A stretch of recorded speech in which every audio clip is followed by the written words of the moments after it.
Y vamos a pedir que en este domingo de resurrección, en el que vamos a recordar de una forma especial este acontecimiento espectacular que marcó sin lugar a dudas un antes y un después en la historia de la humanidad, que el Señor en esta tarde nos hable, nos ministre, y todos y cada uno de los que estamos aquí y de los que después verán el culto o lo están viendo ahora, pues seamos bendecidos y que el Señor hable a nuestras vidas y fortalezca nuestra fe a través de su bendita palabra. Amén, hermanos.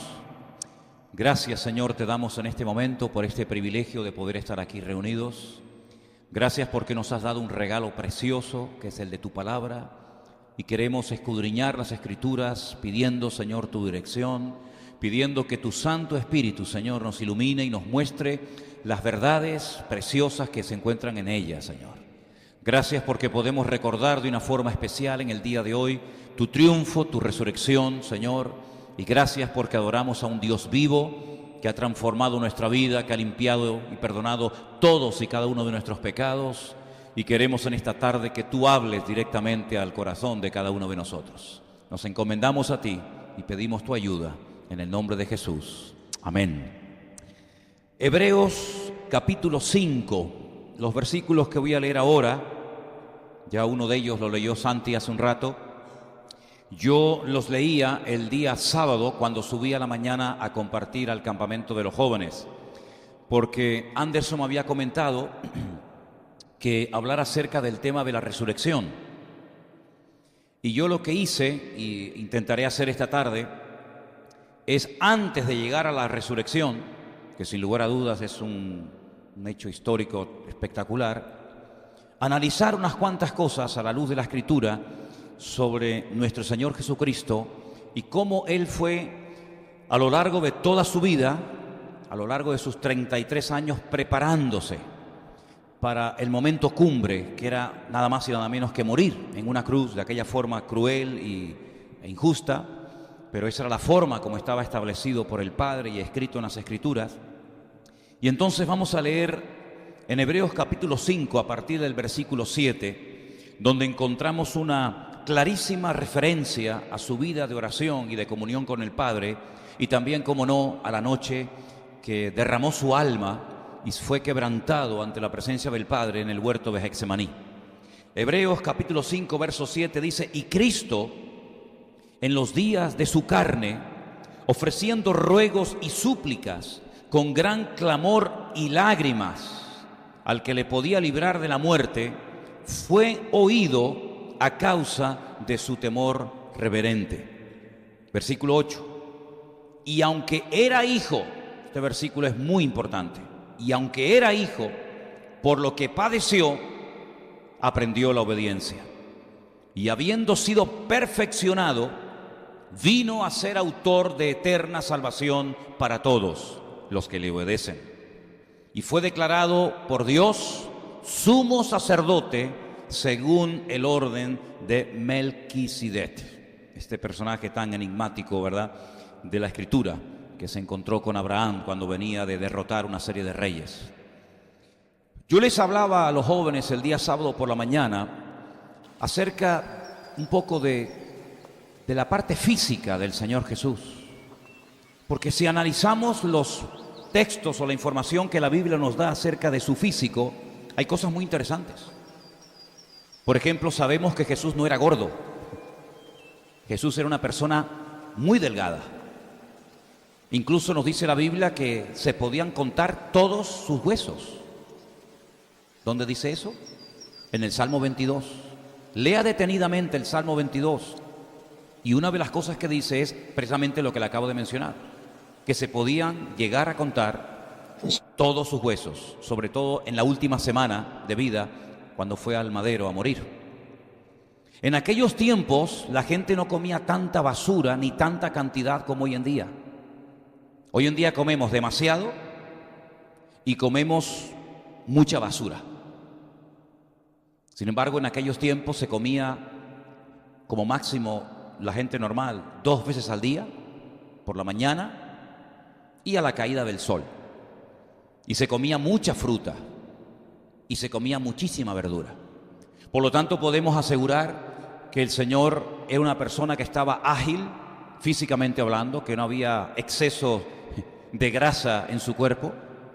Aparte de todo eso, sabemos que tenía que comer mucho pescado, porque sus discípulos eran pescadores y él pasó mucho tiempo en el mar de Galilea, y en el mar de Galilea, pues lo que hay, pues son peces. Además caminaba muchísimo, estaba continuamente en movimiento de una ciudad a otra, de un pueblo a otro, y eso lógicamente a él y a sus discípulos le mantenía tremendamente ágil. Aparte que era una persona joven. Dice la Biblia en el Evangelio según San Lucas que cuando comenzó su ministerio tendría aproximadamente unos 30 años y cuando lo concluyó, pues máximo 33, 34 años. Lo sabemos, lo sacamos por la información que nos da Juan acerca de las veces que subió a Jerusalén a celebrar la fiesta de la Pascua. Ahora, a pesar de estas características positivas, pues por mucho que te cuides y por mucho deporte que hagas, ¿quién se puede preparar para morir en una cruz? Aparte del entrenamiento para morir en una cruz, pues ¿cuál sería? Que te vayan crucificando de vez en cuando para que al final llegues y, por lo tanto, el físico sí puede ayudar. Sabemos que Jesús era una persona ágil, joven, que comía bien, etc. Pero sobre todas las cosas lo que me llama la atención es su preparación espiritual. Y es ahí donde me quiero detener en esta tarde un poco. Porque al Señor Jesucristo no le tomó por sorpresa el hecho de que Él entrara en Jerusalén y lo crucificaran. Él sabía perfectamente lo que le iba a pasar. Prueba de ello es que antes de entrar triunfalmente a Jerusalén, como vimos la semana pasada, Él ya lo había profetizado. Él ya lo había dicho. Él sabía que ese viaje a Jerusalén no iba a ser como otros que iba y salía, sino que ese iba a ser su último viaje, su última visita a la ciudad de Jerusalén. Y él se fue preparando durante toda su vida. ¿Y cómo Dios prepara la vida de un creyente? ¿A través del deporte, a través del esfuerzo físico? Pues vemos que no. Vemos que el Señor tiene un sistema que no solamente lo utilizó con su Hijo, sino con todos y cada uno de los personajes que Él quiso en un momento puntual de la historia utilizar. Podríamos estar hablando horas, pero quiero mencionar simplemente algunos personajes que nos suenan y son muy conocidos para nosotros. Por ejemplo, José. José es una persona que no se preparó, digamos, físicamente para lo que se le venía encima, porque el deporte, la preparación física de poco le iba a servir a José, pero sí era una persona que sabemos que Dios lo trató, sabemos que Dios lo moldeó. Primero, experimentó algo que es tremendamente fuerte de aceptar y es su rechazo familiar. Sus propios hermanos, no lo olvidemos, fueron los que peor se portaron con él. Mira, se portaron peor sus hermanos que aquel amo que tenía en Egipto llamado Potifar. Para Potifar, José era una persona muy querida. Prueba de ello que le dio un voto de confianza poniendo todo bajo su autoridad.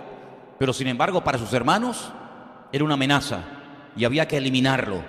Y el Señor lo protegió milagrosamente. Sabemos que no lo mataron, aunque la idea era esa, pero sintió en carne propia el rechazo de sus hermanos, las mofas de sus hermanos. Ahí viene el soñador. Sabemos que cuando llega a Egipto, lo compran como esclavo. Pienso que en ese momento José no sabía la lengua, el idioma que se hablaba allí. De la noche a la mañana pasa a ser un esclavo. De la noche a la mañana pasa a recibir órdenes en vez de a darlas. Y aparentemente todo le va de mal en peor, pero todas las circunstancias, todas las pruebas amargas, duras y difíciles por las cuales tuvo que pasar, todas le fueron preparando para el día cumbre, cuando el Señor lo sacaría de la cárcel y haría de este hombre una bendición a nivel mundial. Y todas las naciones de la tierra tenían que descender a Egipto a ser atendidas y a ser alimentadas por la mano de José. Y vemos, por ejemplo, el caso de David. David fue una persona que fue duramente tratada por el Señor durante años, desde el día que fue ungido hasta el día que es proclamado rey. Las pruebas, las dificultades que tuvo que atravesar David son innumerables.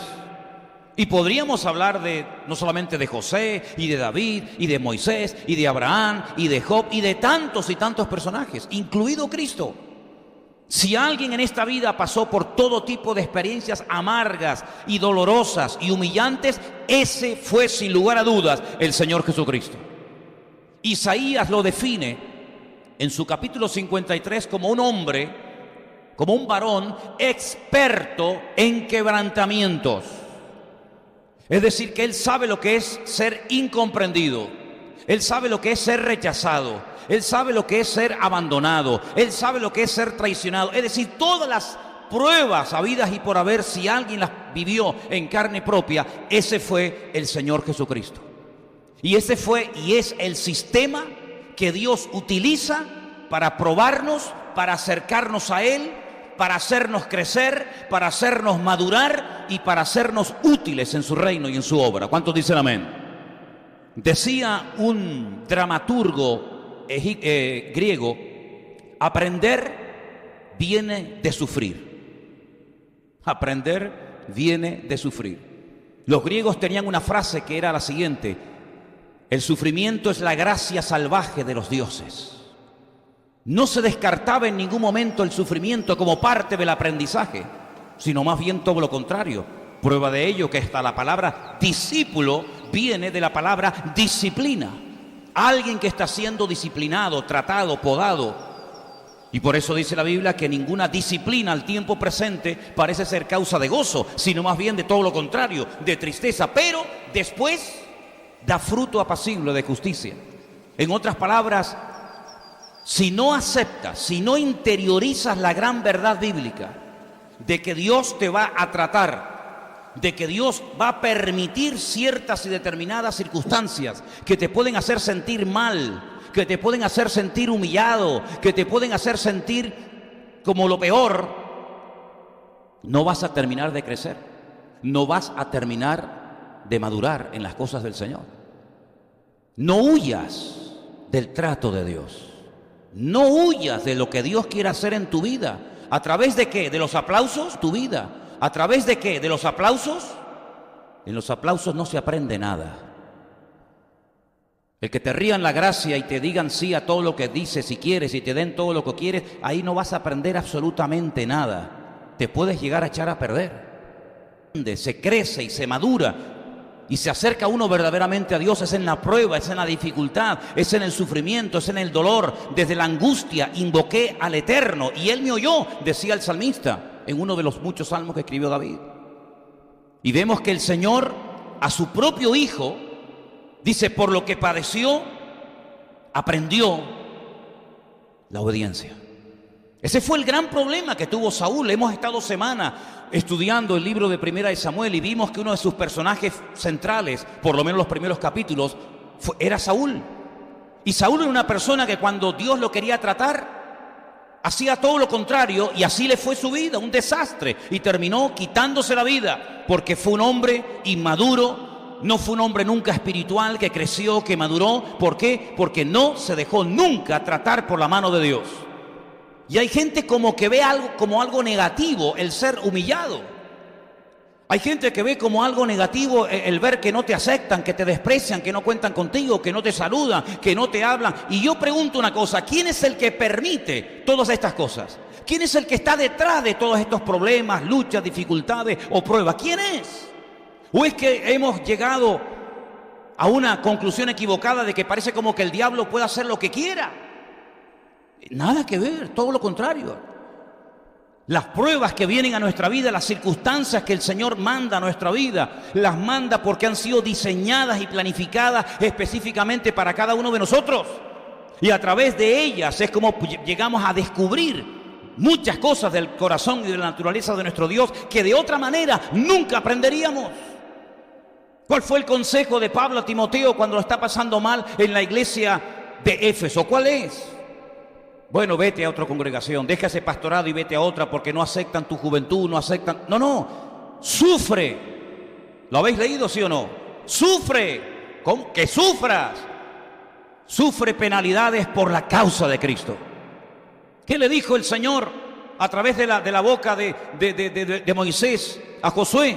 Esfuérzate, sé valiente, pelea, lucha. ¿Cuáles fueron las últimas palabras de la vida y del ministerio de Pablo? He peleado. Es que la vida cristiana es una pelea, amigo. He peleado la buena batalla. Cuando él describe sus sufrimientos, es increíble. Por todas partes traiciones, por todas partes persecuciones de los judíos, de los cristianos, de falsos obreros. Increíble. Pero él dice, yo he peleado la buena batalla, yo he acabado la carrera y yo he mantenido la fe. En otras palabras, no era un niño, una niña que no se le puede decir nada porque enseguida se ofende, se derrumba y no sé lo que le pasa. No, por lo que padeció, dice aquí, aprendió a ser obediente. Por eso, si quieres crecer, no lo sé, tú sabrás, si quieres crecer de verdad, vas a tener que ser sacudido y probado y vas a tener que ser o pasar por distintas dificultades, y eso es lo que te acercará al Señor. Porque si hay algo fundamental en cada una de las pruebas, es que hay un mensaje oculto, es como un regalo, como un paquete que te dan, y no vas a poder abrir el otro si no abres primeramente este. Y tienes que aprender a leer, a interpretar, a aprender cuál es el mensaje oculto, cuál es la enseñanza, cuál es la lección que el Señor me está enseñando a través de esa prueba, a través de esa dificultad que Dios, no lo olvides, que Dios ha permitido y está mandando a mi vida. Por eso cuando Cristo fue a la cruz estaba más que preparado. Por eso cuando Cristo fue a la cruz no perdió el equilibrio en ningún momento. No impedía que las profecías se cumplieran, todo lo contrario. Mira, si algo apasionó, si algo dominó a Cristo desde que era pequeñito, es que Él quería hacer la voluntad de su Padre. Y es que Él quería que la palabra prevaleciera por encima del sentimentalismo, por encima de las emociones. Incluso cuando sabe perfectamente que Judas le va a vender, Él no lo frena, Él no le dice, no, espera un poco, no corras, espera un poquito. Porque Él sabe que en el momento en el que Judas se levanta de la mesa y salga por esa puerta, se va a desencadenar todo y ya no hay marcha atrás. Sino todo lo contrario, lo anima a que venga, date prisa, dice, lo que tengas que hacer, hazlo pronto, venga, corre. Yo no sé si nosotros le hubiéramos dicho a Judas, me tienes que traicionar, pues corre, venga, corre. Pero si yo sé perfectamente desde el principio que tú eres el que me vas a traicionar, por lo tanto no te frenes, no te cortes. Tú vas a cumplir una palabra sin darte cuenta, por lo tanto, repito, lo que tengas que hacer, querido, hazlo pronto. Porque el Señor sabía perfectamente de que toda la Escritura tenía que cumplirse, y para que muchas Escrituras se cumplieran en su vida, tenía que pasar por un tormento y tenía que pasar por un calvario terrible, pero no hay gloria sin cruz. ¿Cuántos dicen amén? Claro, es muy bonita la resurrección, pero ese fue el regalo final del Padre al Hijo por haberle obedecido. Porque si no le hubiera obedecido, Cristo el Hijo nunca hubiera resucitado. Porque dice la Biblia, y lo hemos leído esta noche, que Él era sacerdote según la orden de Melquisedec.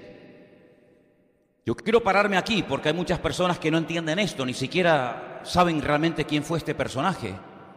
Es un personaje que aparece en el Antiguo Testamento, Melech Sadik. Melech significa rey en hebreo, Sadik es justo, el rey de justicia. En la Biblia dice rey de Salem. No, es rey de justicia. Y es interesante notar que antes del sacerdocio levítico había otro tipo de sacerdocio, que es el que Abraham reconoce, es ante el que Abraham da diezmos. Algunos dirán, ¿y de dónde salió esa palabra? ¿Quién le enseñó a Abraham que había que dar los diezmos? Bueno, Abraham lo sabía. Y dice la palabra de Dios que ese sacerdocio, que es antes del sacerdocio levítico, es el que va a permanecer para siempre. El sacerdocio levítico hoy en día no existe, no hay sacerdotes en Israel que están oficiando en el templo, de hecho no hay ni templo. Pero Cristo, que era de la tribu de Judá, no de la tribu de Leví, por la ley mosaica nunca podía haber llegado a ser sacerdote, pero por el sacerdocio de Melquisedec sí podía hacerlo. Y de hecho, en los Salmos dice que el Mesías sería sacerdote según la orden, según el sacerdocio de Melquisedec, que es para siempre y no como el otro que tiene un principio y tiene un fin. Y la palabra del Señor nos enseña que el Señor Jesucristo, conociendo las Escrituras perfectamente, Él hizo todo lo que podía y mucho más para que la palabra se cumpliera al pie de la letra. Yo les dije la semana pasada, y quiero que tengan claro esto, que en esos últimos días de la vida de Cristo, Desde que él entra triunfalmente a Jerusalén hasta que muere en el Monte de la Calavera, se cumplen más profecías que durante todo su ministerio. La entrada triunfal, como vimos, estaba profetizada por Zacarías, capítulo 9, verso 9, que el Mesías entraría montado en un pollino de asno a la ciudad de Jerusalén. En el libro de los Salmos, que está lleno de profecías mesiánicas, de hecho hay salmos enteros que están dedicados solamente a él, al Señor, él hablaba de que el hombre de mi confianza levantará contra mí su calcañar. Por lo tanto, él sabía perfectamente que Judas le iba a traicionar. Él sabía perfectamente hasta cuánto dinero, cuántas monedas le iban a ofrecer a Judas para que traicionara al maestro. Él sabía perfectamente que sus discípulos lo abandonarían en el momento más difícil y duro de su vida. Él sabía perfectamente, lo dice Isaías capítulo 53, lean ese capítulo que no habla del pueblo de Israel, no habla del pueblo de Israel. Durante siglos en Israel se creyó, los rabinos aceptaron que Isaías capítulo 53 es un capítulo mesiánico, un capítulo que habla del Mashiach, que habla del Señor, no habla del pueblo de Israel. Hasta que un tal Rashi, un gran, entre comillas, rabino judío francés, dijo que no, que Isaías capítulo 53, como lo estaban utilizando mucho los mesiánicos, los cristianos, para demostrar que toda la tortura y el sufrimiento de la vida de Cristo estaba avalada y respaldada por Isaías 53, él dijo que no, que el sufrimiento, quien lo experimenta no es el Mesías, sino el pueblo del Mesías, es decir, es una descripción del pueblo de Israel, pero es rotundamente falso. Rotundamente falso. Ese capítulo no habla en absoluto de Israel, ese capítulo habla totalmente de principio a fin del Señor Jesucristo. Y una de las cosas que dice en ese capítulo profético, que parece que lo está escribiendo el profeta Isaías al pie de la cruz, aunque lo escribió cientos de años antes del nacimiento de Cristo, dice que Jesús sería crucificado entre malhechores, pero sepultado como un rico. ¿Cómo podía saber Isaías eso? Es que no lo sabía, se lo reveló el Espíritu Santo y por eso se escribió en la palabra. Y efectivamente, el día que crucificaron a Cristo, lo crucificaron entre malhechores, entre personas que habían cometido un delito de tal envergadura que el imperio romano, el derecho romano los condenó a muerte. Pero ese mismo día, a pesar de que es tratado y crucificado entre malhechores, es enterrado no en tierra, no en un nicho, sino en una cueva que alguien le donó y que era un nicho, una cueva familiar, y era la forma como los ricos se enterraban.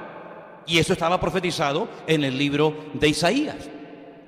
Fueron los paganos, fueron los soldados romanos los que en un momento puntual, viendo que estaba a punto de morir, decidieron que la ropa que llevaba, la túnica que llevaba, que era de una sola pieza, sin costuras, se la rifaran entre ellos. Y eso no es producto de la casualidad. Repito otra vez, lean el Salmo 22 esta noche.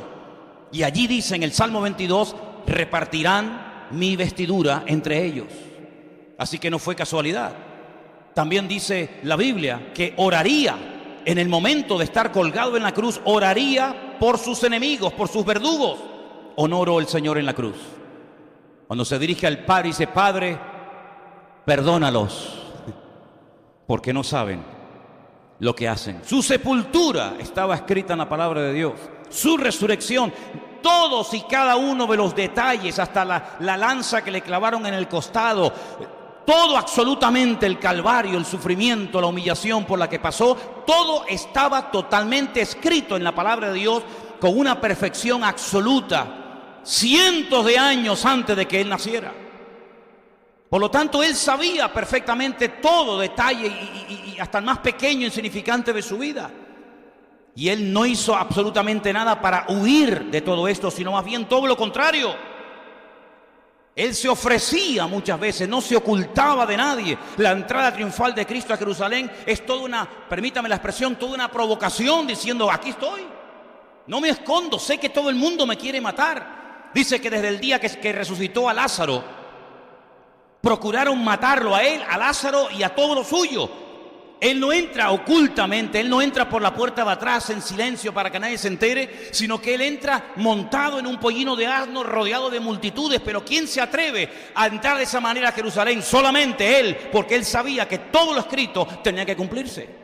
Y nosotros tendríamos que tener el mismo espíritu, el mismo anhelo, el mismo deseo de que se cumpla la palabra en nuestra vida. todo lo que podamos hacer para que la palabra se cumpla, deberíamos de hacerlo con gozo y con alegría. ¿Cuántos dicen amén? ¿Cómo vamos a conocer a un Dios que sana las heridas si nunca te hiere nadie? ¿Cómo vamos a conocer a un Dios que levanta a los desanimados si nunca te desanimas? ¿Cómo vamos a conocer la naturaleza de Dios cuando nos sentimos solos, incomprendidos, abandonados, traicionados, etcétera, etcétera, si nunca pasas por esa situación porque le tienes miedo a esas circunstancias? Pero sin embargo la Biblia nos da un valor tremendo. Dice: cuando anden por valles de sombra y de muerte, no tengan miedo, porque yo estoy contigo. Y mi vara y mi cayado te tienen que infundir, no temor, no miedo, no pánico, sino aliento. Así que, queridos hermanos, este texto que hemos leído esta noche es realmente espectacular. Cristo tuvo que pasar por humillaciones. Cristo tuvo que pasar por desencuentros. Cristo tuvo que pasar por insultos. ¿Te acuerdas que incluso cuando hacía ciertos y determinados milagros, como por ejemplo expulsar demonios, decían: sí, es verdad, los expulsa, pero por el príncipe de los demonios? Sus propios hermanos le decían: vete a otras regiones, vete a otras partes para que te conozcan y oigan tu mensaje. Pero no es porque estaban realmente interesados en que le conocieran, sino porque se avergonzaban de él. Es increíble ver cómo el Padre permitió que su propio Hijo pasara por todas esas circunstancias, por todas esas pruebas tremendas, pero todo fue una preparación espiritual para el momento cumbre de su vida. Y el momento cumbre de su vida no fue la entrada triunfal en Jerusalén. Eso fue algo que duró muy poco tiempo. El momento cumbre en la vida del Señor Jesucristo fue su muerte en la cruz. Fue su crucifixión. Una muerte terrible, dolorosa, una muerte humillante, pero que era necesario que el Señor Jesucristo muriera de esa manera. ¿Qué es lo que tenemos que hacer cuando estamos siendo tratados y probados por el Señor? ¿Quejarnos? ¿Huir? ¿Escapar? No sabes la bendición que te estás perdiendo. Lo que tenemos que tener es una buena actitud y decir: Señor, te doy gracias, porque seguramente tú estás permitiendo esta prueba en mi vida porque la necesito. Porque si no la necesitara, estoy convencido de que tú no permitirías que a mí esto que me está pasando ahora me esté pasando. Porque si tú te quejas cuando estás siendo probado, si tú te quejas cuando te están saliendo las cosas aparentemente mal, le estás diciendo inconscientemente a tu Creador y a tu Señor: te estás pasando conmigo. Yo no merezco este trato. Yo no merezco este rechazo, esta palabra o esta puerta cerrada. En otras palabras, estás siendo injusto conmigo. Y nada más lejos de la realidad, porque dice la Biblia que Dios es justo, es bueno y para siempre es su misericordia. ¿Cuántos dicen amén? Así que no vayas a una congregación donde te rían la gracia y te digan: no, vas a ser bendecido y prosperado y vas a tener y vas a hacer y vas a tener y vas a hacer. Claro, y te inflan el ego. No. Vete a un lugar donde te canten las 40. Vete a un lugar donde te digan: no, usted aquí de momento sentado. Oiga, pero es que yo soy, a mí me da igual lo que usted sea, usted sentado ahí. Vete a un lugar donde te sientas confrontado y sacudido con la palabra. Vete a un lugar donde por amor a tu crecimiento y a tu madurez espiritual te pongan las pilas, querido. No a un lugar donde llegues a los 10 minutos y ya estás aquí arriba predicando sin saber de dónde vienes ni a dónde vas. En otras palabras, al Señor Jesucristo, hermano, Él es nuestro modelo, Él es nuestro ejemplo a imitar. Y Él aguantó, hermano, lo que ni siquiera somos capaces de imaginarnos. Pero todo eso lo preparó, dice, para la obediencia total y absoluta. Y cuando lo fueron a prender al huerto de Getsemaní, no se ocultó, no mandó a sus discípulos: díganle que no estoy, como dicen algunos a los hijos: cuando llame fulano, dile que papá no está. Y el niño dice: mi papá dice que no está. Si no, él dijo: ¿a quién vienen a aprender? A Jesús. Dice: aquí estoy. No hay ningún problema, no me oculto, ya estoy preparado. Pero no me preparé solamente esta noche. Llevo 30 años, 30 y tantos años de mi vida preparándome para este momento. Y yo no sé para lo que te está preparando el Señor, pero lo que está bien claro es que si has superado pruebas, te han preparado para las siguientes que vendrán. Así que, queridos hermanos, este pasaje para mí es extraordinario, porque dice en el versículo 9, y habiendo sido perfeccionado, esa es una palabra clave en la Biblia, porque para los griegos, no para los cristianos ni para el concepto bíblico, pero en la mentalidad de la época, la perfección era que cumplía el propósito por el cual fue diseñado. ¿Me explico? No importa si el modelo es bonito o feo, grande o pequeño, ¿funciona? ¿Funciona el martillo? ¿Funciona la herramienta? ¿Funciona? ¿Sí? Entonces es perfecto. Independientemente del color, del tamaño, del diseño, lo que funciona en la mentalidad de la época es que está perfecto. Si no funciona, no es que es muy bonito, pero sirve. No, no sirve para nada, entonces no es perfecto. Perfección era algo que se entendía, algo que se aceptaba, se asumía cuando el diseño que se le había dado era funcional. Si no funcionaba, no servía absolutamente para nada. Es como esas cosas que se hacen y tú dices, bueno, ¿esto para qué sirve? No, para nada, entonces no es perfecto. Cristo fue perfeccionado. ¿Por qué? Porque el propósito por el cual vino se cumplió perfectamente.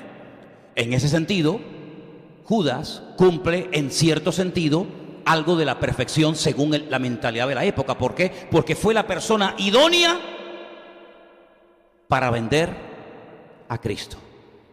Una persona escrupulosa, una persona que lleva las cuentas hasta el último céntimo, una persona que pide facturas de todo, una persona que es tremendamente escrupulosa en lo que entra, en lo que sale, en los gastos, no serviría para ser un Judas. Pero ¿cuál era la característica de Judas? La ideal para ser un Judas: amaba el dinero. Y siempre le gustó el dinero. Y siempre se aprovechaba de la ocasión y metía la mano en la bolsa, aunque daba una imagen de que todo lo llevaba cuadrado, matemáticamente perfecto. Por lo tanto, las pruebas que vienen a nuestra vida son perfectas. Porque ¿quién las manda? Un Dios que es perfecto, que dice en su palabra que los que le amamos, todo nos ayudará para bien. Por lo tanto, dice Santiago en uno de sus versículos, en sus textos, tener sumo gozo. Un gozo no normal, un gozo fuera de lo normal, cuando os halléis en diversas pruebas, sabiendo que las pruebas producen, y ahí dice paciencia, y otras muchas cosas más.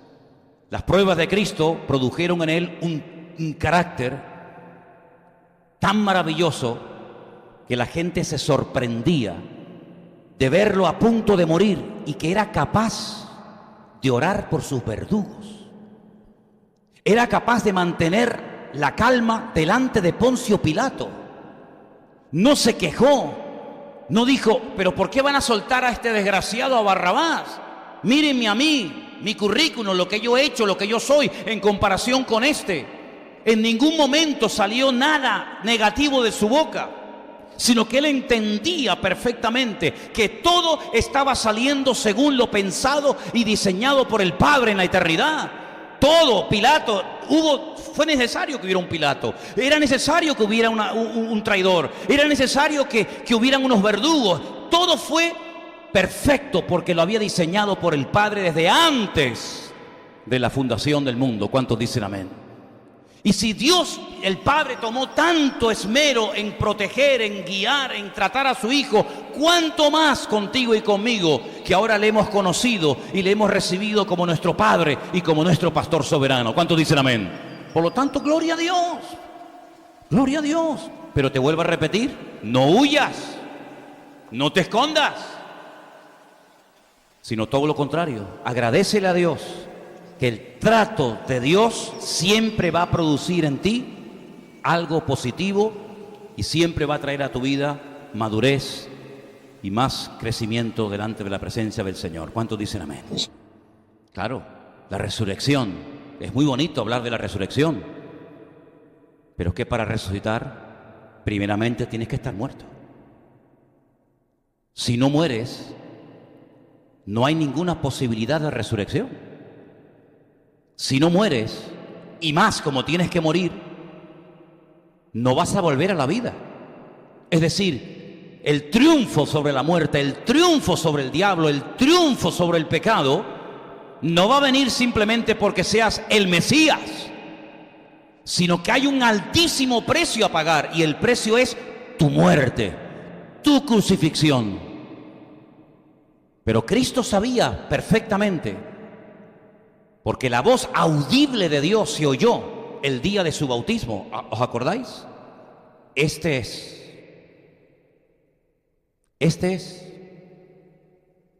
Ahí lo tienen. ¿Lo estaban esperando? Ahí lo tienen. Este es mi Hijo amado, en el cual deposito toda mi confianza, mi respaldo y mi apoyo. Dios avalándolo, el Padre con voz audible, dando testimonio, dando fe de que este es. Por eso le dedicó tanto tiempo a su perfeccionamiento. Por eso le hizo pasar por tantas luchas, circunstancias y pruebas, porque Dios había dicho, este es, y no podía fallar a última hora. Por eso en el mismo huerto de Getsemaní, el Hijo ora al Padre y le dice, Padre, no se haga mi voluntad, sino la tuya. Y la voluntad del Padre sabemos perfectamente que en aquel momento era que Cristo fuera a la cruz a morir por toda la raza humana. ¿Cuántos dicen amén? Por lo tanto, fue perfeccionado, aprendió a ser obediente, sumiso al Padre, por lo que padeció. Luego el sufrimiento es la mayor bendición que en momentos puntuales de la vida Dios puede mandar a nuestras vidas. Aunque nos han enseñado de pequeñito que lo que hay es que huir del sufrimiento y del dolor y de las pruebas, sin embargo es el mejor favor que Dios nos puede hacer a nosotros. Y si te está probando, si te está tratando el Señor, pues mira, dale gloria al Señor, porque eso significa de que Dios te ama mucho, porque si no, no te dedicaría ni un minuto de su tiempo a ti. ¿Cuántos dicen amén? Dile al que está a tu lado, gózate cuando estás siendo probado. Gózate cuando estás siendo probado. A Miguel no se lo dijo nadie, ¿eh? A María no se lo dijo nadie. Sonia, a ti tampoco te lo dijo nadie. A ti tampoco te lo... Entonces, ¿se lo tienen que decir? Díganselo a Miguel. Gózate cuando estás siendo probado. A Sonia veo que no se lo está diciendo nadie. ¿Se lo dijiste? ¿A ti quién te lo dijo? Gózate cuando estás siendo probado. ¿Cómo fue probado José? ¿Por los inconversos o por sus hermanos?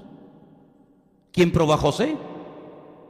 Pues lo probó Judá, lo probó Leví, lo probó Neftalí, lo probó todos sus hermanos, lo probaron. Solamente hubo uno, Rubén, que dijo, no, vamos a hacer una cosa. En vez de matarlo, vamos a venderlo. Te digo sinceramente, no sé qué hubiera sido mejor, ¿eh? Porque si te matan y ya está. Pero lo que te queda por delante, querido, ni te imaginas lo que te queda por delante. Primero, te vas a ir desnudito, así como tu madre te trajo al mundo, desnudo, te vas a ir a Egipto. Porque dice que la túnica que llevaba se la arrancaron y la mancharon con sangre, que fue la túnica que le presentaron a su padre. Padre, ¿tú reconoces esta túnica? Sí, es la de mi hijo. Luego, si le quitaron la túnica, ¿qué llevaba por debajo? ¿Qué llevaba? Nada. Desnudo. Llegas a Egipto, no te puedes comunicar, no sabes lo que están diciendo tus enemigos. Pero antes de ir a Egipto, si ustedes leen bien el pasaje, la caravana que lo compró se la vende a otra caravana. Si no es que lo compraron estos y estos lo llevan a Egipto, no. Estos lo compran y por el camino se la venden a otra. Y cuando llega a Egipto, lo ponen sobre una tarima junto con un montón de esclavos y hacen una subasta a ver quién da más. Y lo compra un señor llamado Potifar y se lo lleva a su casa. Y todos conocemos todo lo que tuvo que pasar. Y todos conocemos que tuvo que pasar por la cárcel, pero no las cárceles que conocemos o que vemos por la televisión. No. Una mazmorra terrible. Humillado, privado de libertad, sin familia, mala comida, mala cama, todo un desastre. Pero dice la Biblia, pero Dios siempre estuvo con él. Y algunos dirían, pues menos mal. Menos mal que estuvo el Señor con José, porque si no llega a estar...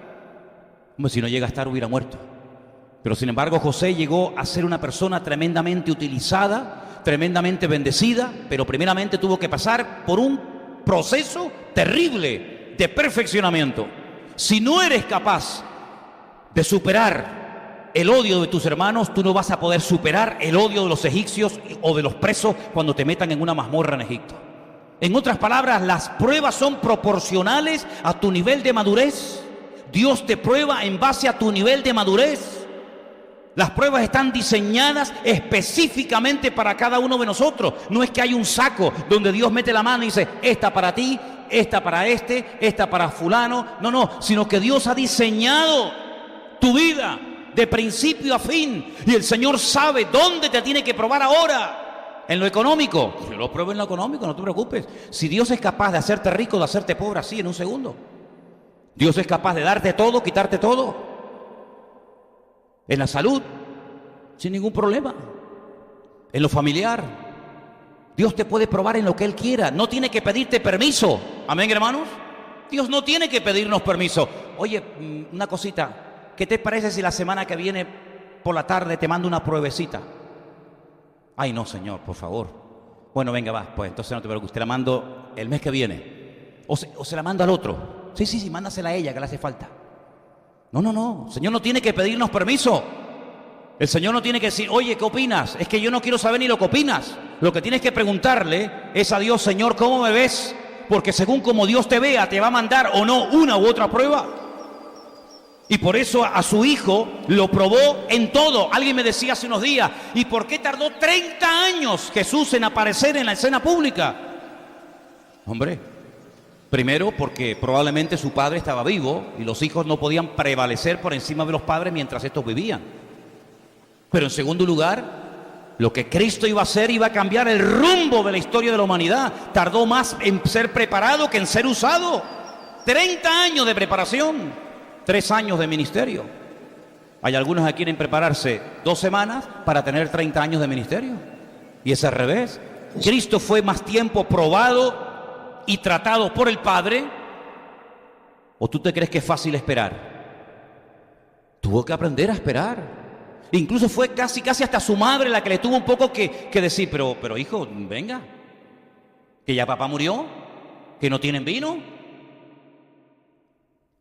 En otras palabras, él no se adelantaba a los plazos. Él no se adelantaba a los tiempos, sabía perfectamente cuándo era tiempo de hablar, cuándo era tiempo de callar, cuándo era tiempo de hacer un milagro, cuándo era tiempo de no hacer nada. Lo sabía perfectamente porque fue tratado por el Padre, y cuando uno es tratado por el Señor, uno sabe perfectamente cómo tiene que comportarse en cada momento y en cada circunstancia de la vida. Y tú no ves a Cristo nunca desesperado, ni amargado, ni frustrado, sino al contrario.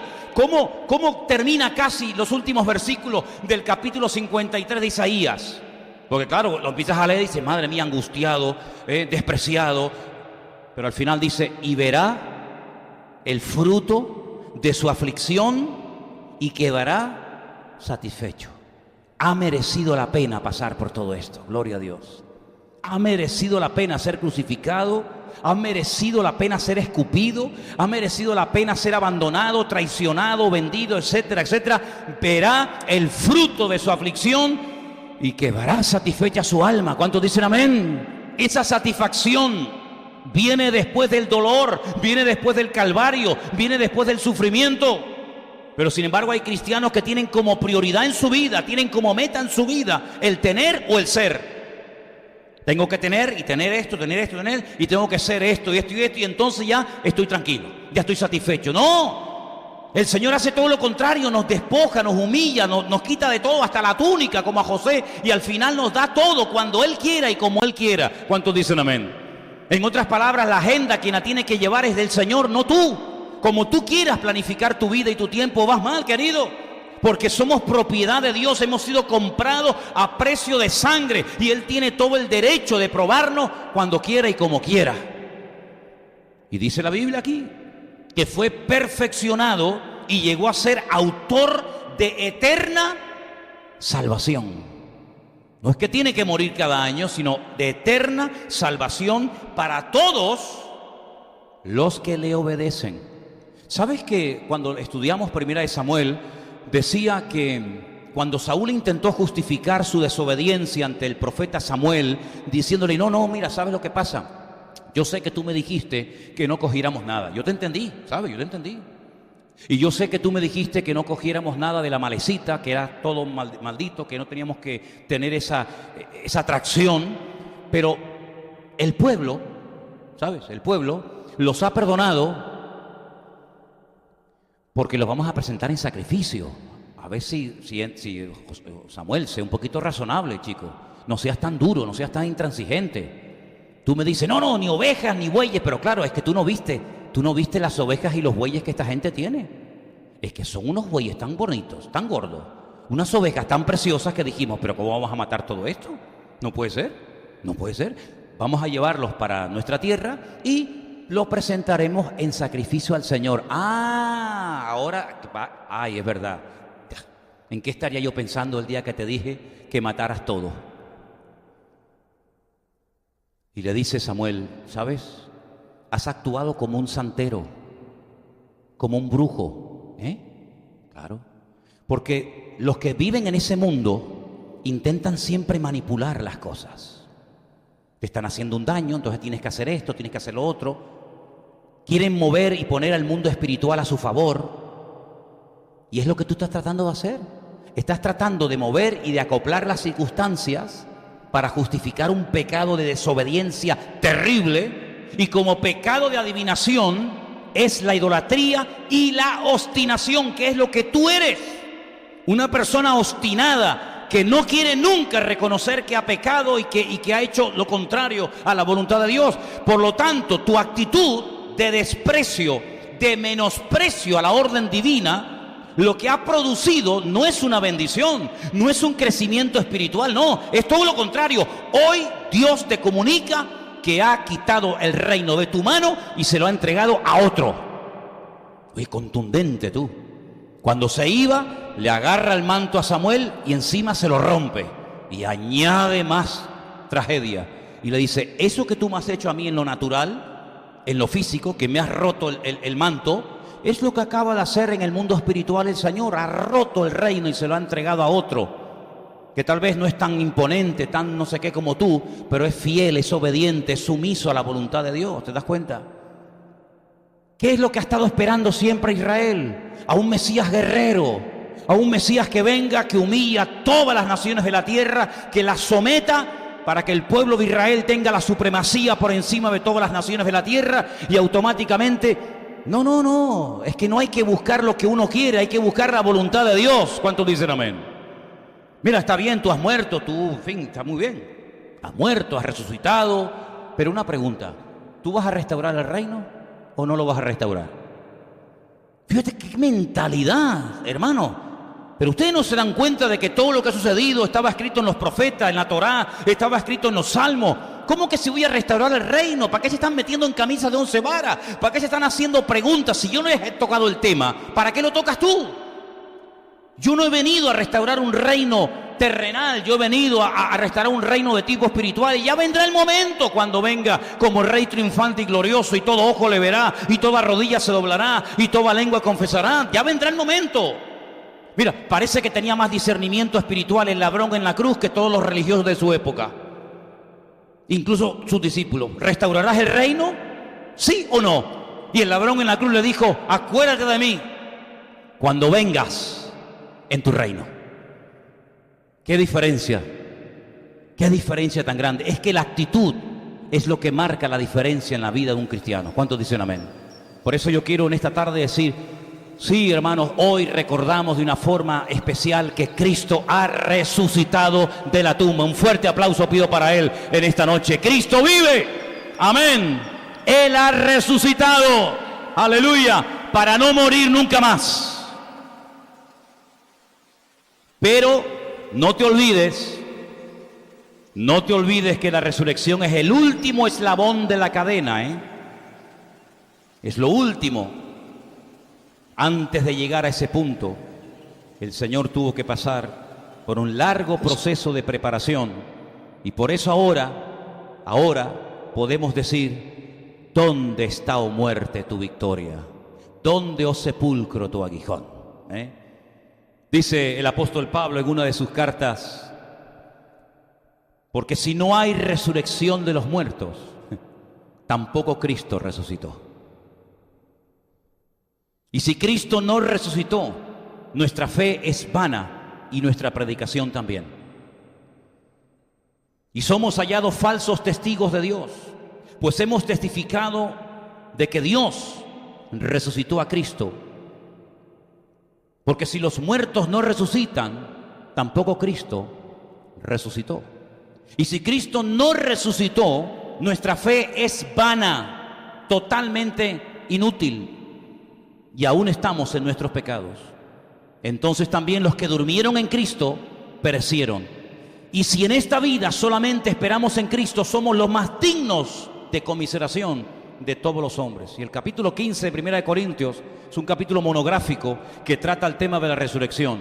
¿Por qué? Porque sin resurrección nuestra fe no tiene ningún sentido. Nosotros no estamos aquí, en esta tarde, en este lugar, cantándole a un muerto. Yo sé que hay gente que le canta a los muertos, pero nosotros no le cantamos a un Dios muerto. En estos días hemos visto muñecos a los cuales la gente le canta y los adora y los llevan de un lugar y los llevan a otro.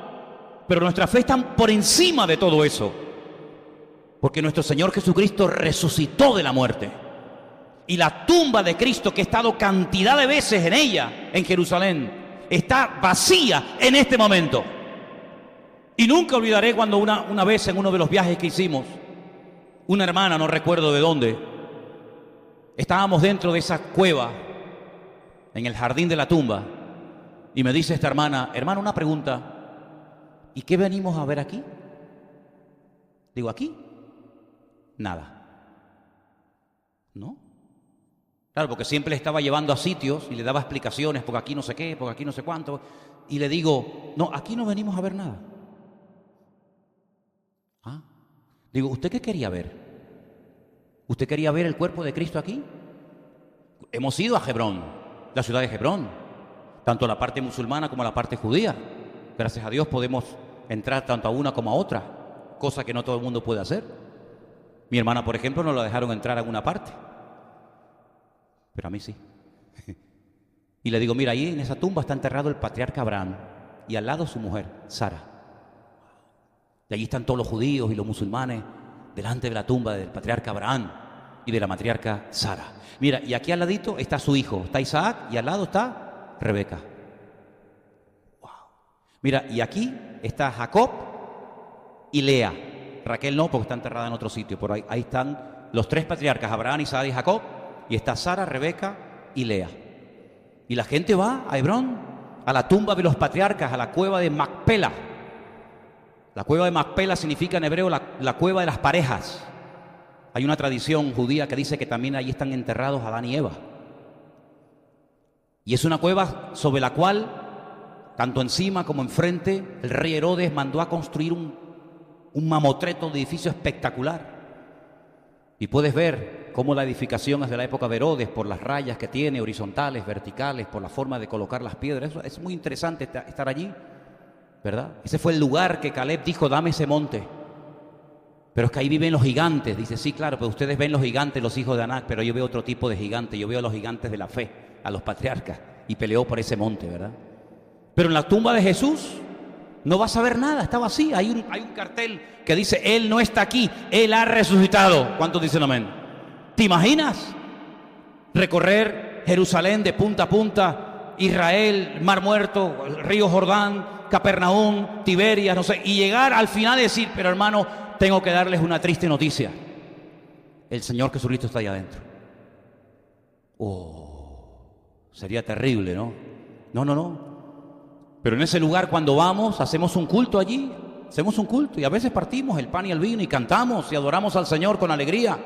Y vienen hermanos de todas partes del mundo y ahí hacen sus cultos. Hay a veces un grupo chino, japonés, nigeriano, italianos, alemanes, etcétera. ¿Por qué estamos allí cantando? ¿Adorando a un muerto? No, dándole gloria a Cristo porque está vivo y vive por los siglos de los siglos. Amén. Y eso es lo que hoy queremos. No sé si coincide o no. Yo siempre digo esto, porque hay algunos que son muy meticulosos. No, pero es que la fecha no es hoy, la fecha... A mí me da igual si es hoy, o es mañana por la noche, o la semana que viene. Sí, ya sé que la Pascua, la Pesaj, la fiesta judía, empezó el día 30 y termina el día 7 de abril. Sí, yo sé todo eso. Pero yo lo único que sé, que hoy queremos de una forma especial, como si lo queremos volver a hacer dentro de 20 días. No pasa nada. Hoy estamos recordando de una forma especial que nuestro Señor Jesucristo está vivo. Y hay esperanza. Y hay sanidad para los enfermos, y hay libertad para los oprimidos por el diablo, y hay una esperanza, hay una respuesta para la humanidad, porque Él está vivo. Y si Él no estuviera vivo, yo no sería predicador. No sé, sería bombero, torero, carpintero, yo qué sé lo que sería. Pero predicador ¿de qué? De un muerto. No, para eso ya hay muchos. Pero ¿sabes lo hermoso que es saber que cuando oramos Él está a nuestro lado y nos oye? Entonces, si Él está vivo, quiere decir que lo que Él nos prometió, he aquí estoy contigo todos los días hasta el fin del mundo, es verdad. Pero un momento, ¿puede una persona estar en dos partes al mismo tiempo? El concepto espacio-tiempo no se nos escapa de la mano a los seres humanos, porque yo no creo que haya nadie aquí que sea capaz de estar en dos sitios al mismo tiempo. ¿Usted puede? ¿Usted puede, hermana? Yo creo que hay algunas madres. Mi madre tenía ese don. Ella estaba, bueno, hay mujeres que tienen ese don. No, yo sé dónde estaba, yo te vi, estaba a ver. Pero el ser humano no puede estar en dos sitios al mismo tiempo. Pero si Él dice a ti, cuando abres la Biblia, aquí en Tenerife, yo estaré contigo todos los días hasta el fin del mundo. Y un hermano en ese momento en Venezuela, en Colombia, en Japón, en América, en Israel, está leyendo el mismo texto. ¿Con quién está? ¿Con el de allá? ¿Con el de aquí? ¿Con cuál está? Con todos. Luego Él tiene que ser Dios.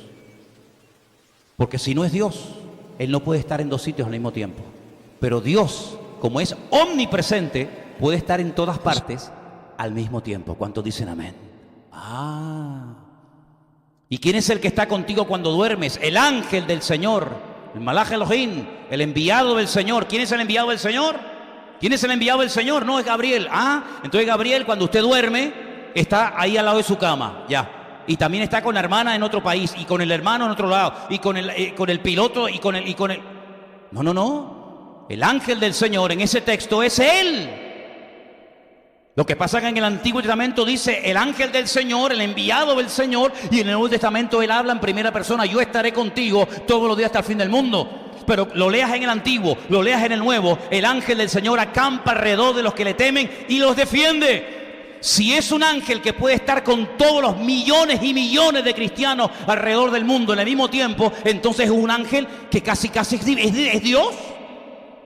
Pero es que los ángeles no pueden estar en todas partes al mismo tiempo. El único que puede estar en todas partes al mismo tiempo, en diferentes horarios, en diferentes continentes, es Dios. Quiere decir que si Él es Dios, va a estar contigo, conmigo y en todas partes de la tierra. ¿Cuántos dicen amén? Porque Él ha resucitado. Si no hubiera resucitado, esto no se podría cumplir. Quiero ya terminar diciendo algo. Hubo gente que resucitó tanto en el Antiguo como en el Nuevo Testamento antes que Él, ¿sí o no? Sí, lo preguntamos en el puerto, ¿se acuerdan? En el Antiguo Testamento, por ejemplo, dice la Biblia que un día el profeta Elías oró por un chico que estaba muerto y el Señor lo resucitó. Y el profeta Eliseo, ¿te acuerdas? También oró por alguien que estaba muerto y el Señor lo resucitó, ¿sí? Y en el Nuevo Testamento tenemos el más conocido, Lázaro, el hijo de la viuda de Naín. El día que murió, dice la Biblia, que se rompieron los sepulcros, las rocas, y muchos santos que habían estado muertos se presentaron a mujeres en la ciudad de Jerusalén y otras personas más. Pero todos esos volvieron a morir. Luego, la palabra resurrección no es la correcta. Revivieron, volvieron a la vida. Pero es que Cristo no revivió, Cristo resucitó. Por eso dice que eres las primicias. Él resucitó porque resucitó para no morir nunca más. No murió como Lázaro al poco tiempo, a los años, sino que resucitó, ascendió a la diestra de Dios Padre, y allí está, ¿qué haciendo? Intercediendo, orando por ti y por mí cada día. Así que lo tenemos todo para vivir en victoria. ¿Cuántos dicen amén? Si no vives en victoria es porque no quieres. Es porque te has ahí apalancado y te estás lamiendo las heridas, como el perrito cuando tiene una llaga, que se lame la herida y se lame la herida y se lame la herida. Pero nosotros ya no nos tenemos que lamer las heridas, porque por sus llagas fuimos nosotros curados. Y Dios nos ha llamado para vivir en victoria y a partir de ahora ser cabeza y no cola, nunca más. Así que no lo traiciones, no huyas del trato de Dios, porque yo creo que todavía muchos de los que estamos aquí no hemos todavía llegado al nivel al cual el Señor nos quería llevar. ¿Cuántos están de acuerdo? Vamos a orar. Cierra tus ojos ahí. Voy a pedirle a los músicos si pueden pasar adelante. Y vamos a pedirle al Señor en esta noche, en este domingo tan especial para los cristianos, que no se nos olvide nunca. No importa cómo te sientas, no importa dónde vivas, no importa a lo que te dediques. Recuerda que Cristo está vivo. Eso es lo verdaderamente importante. Si tienes o no tienes esto o aquello, eso es secundario, eso no tiene importancia. Lo verdaderamente importante aquí es saber que mi Señor está vivo, que Él no me va a abandonar, que Él ha prometido estar contigo como padre, como madre, como hijo, como hija, soltero, viuda, casada. Él va a estar con nosotros siempre, todos los días, hasta el fin del mundo. Y eso es lo verdaderamente importante y lo que marca la diferencia. Porque mira, las circunstancias pueden variar, podemos tener más, podemos tener menos, podemos tener un buen trabajo, estar en paro, o podemos estar enfermos, o podemos estar sanos. Da igual, la vida da muchas vueltas, ¿sabes? La vida da un montón de vueltas. Y a lo mejor hoy tu hijo te da una alegría y mañana te da una mala noticia. Pero mira, aquí lo importante de lo que se trata no es de lo circunstancial, no es de lo pasajero, no es lo que pasa en tu entorno. Aquí lo principal es lo que Dios declara en su palabra. Y Dios en su palabra dice que yo voy a estar contigo todos los días. Todos los días. Eso me trae a mí una alegría y una tranquilidad fuera de lo normal. ¿Sabes por qué? Porque mi padre ya no está conmigo, ya se me murió el viejo. Y mi madre vive en otra isla. Y a lo mejor las cosas cambian.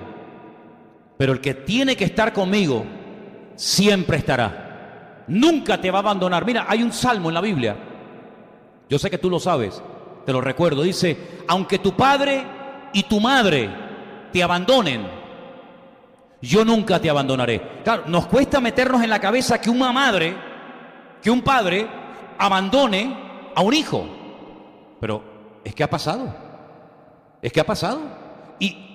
Y padres y madres que han matado a sus propios hijos. Tú dices, pero si eso no lo hace ninguna mala bestia. Vete a quitarle un osito a una osa. Vete a quitarle un lobito a una loba. Vete a quitarle un animal a un... Imposible. Está en la vida. Te atacan. Sin embargo, el ser humano ha llegado tan bajo que ha sido capaz hasta de matar a los suyos. Tremendo. Pero el Señor dice, mira, yo nunca te haré eso. Yo nunca te voy a abandonar. Procura no abandonarlo tú a Él. Yo voy a estar siempre contigo. Señor, gracias te damos en esta noche. Porque tú estás vivo y estás en medio nuestro en esta tarde aquí. Gracias, Señor, porque circunstancias, pruebas y dificultades vendrán. Pero yo sé que tú vas a estar detrás de cada una de ellas, fortaleciéndome, enseñándome el mensaje oculto que hay detrás de ese problema o esa dificultad. Contigo no hay casualidades, no hay injusticias. Contigo está todo perfectamente diseñado y organizado. Y en esta tarde, Señor, te damos gloria y honra, porque tú has mostrado en tu palabra claramente que si quiero ser usado, si quiero crecer y madurar, tendré que ser probado. Y ayúdame a no huir, a no salir corriendo de situaciones tal vez no muy agradables, pero que al fin y al cabo tú has permitido por las cuales yo pase. Enséñame a descubrir el mensaje oculto en cada circunstancia por la cual tú me hagas pasar. Que esta congregación sea para mí un taller, una escuela, donde yo pueda descubrir más y más de ti, de tu palabra. Y si tienes que utilizar a alguien a mi lado para tratar con mi vida, te daré gracias, porque yo sé que si tú lo permites y lo haces, será para mi bien. Y por eso te doy gracias en esta tarde de todo corazón, en el nombre de tu amado Hijo Jesús. Amén.